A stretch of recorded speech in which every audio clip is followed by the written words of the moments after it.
Hey everyone! This week I was inspired by a small barrel of monkeys I have.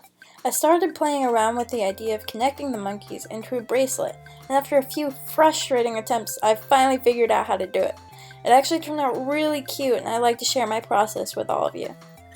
These are the things you'll need: polymer clay of various colors, mold maker, I used the one by Sculpey that I bought at Michael's, an X-Acto knife, jump rings, lobster claw clasp or some kind of clasp, wire cutters, and glaze.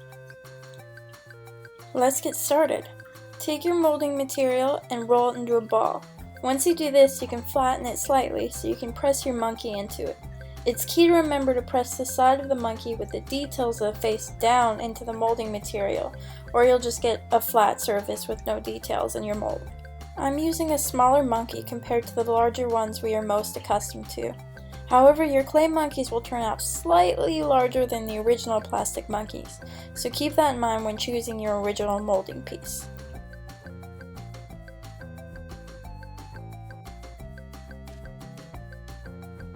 Be careful when taking the monkey out of the mold. Slightly pull it from all sides, rotating the mold around.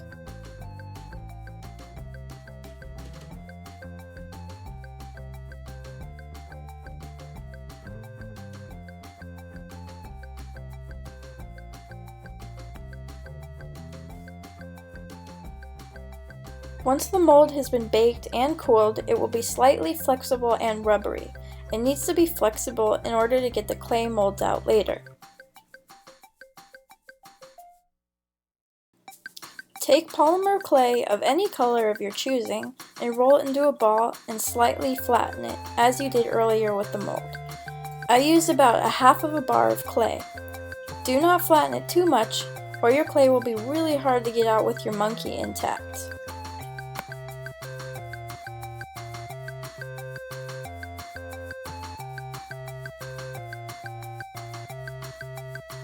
Be careful when taking the monkey out of the mold. Slightly pull it from all sides, rotating the mold around.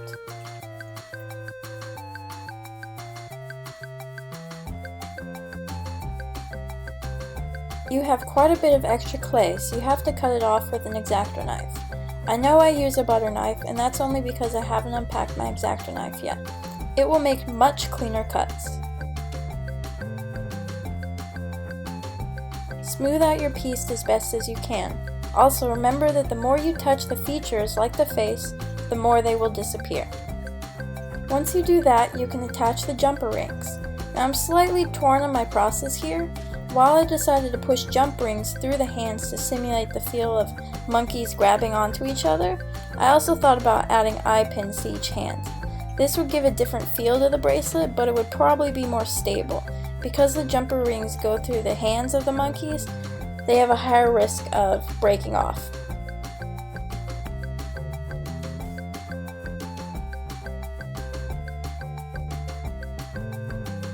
Once they are done baking, glaze them carefully. You don't have to glaze them, but I think it gives the bracelet a snazzier look and feel. Also make sure that the jump rings are facing outward and aren't laying on the clay. They will get stuck to the glaze, and it will be a hell of a time trying to stick it. In fact, I broke off one of the monkey's arms trying to do this. Hopefully you learn from my mistake. Ugh. Once the front is done, flip them over and glaze the back.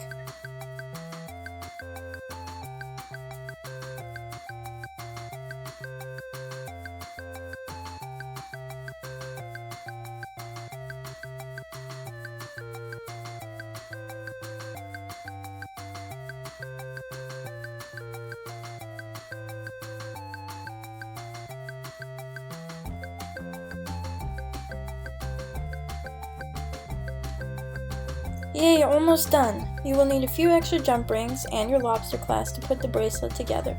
Since you already closed the jump rings on each of the monkey's arms before baking, all you have to do is take an extra jump ring and connect the monkeys in any order you'd like.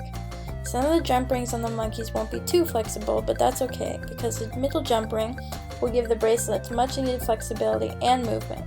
Attach your lobster clasp the same way at the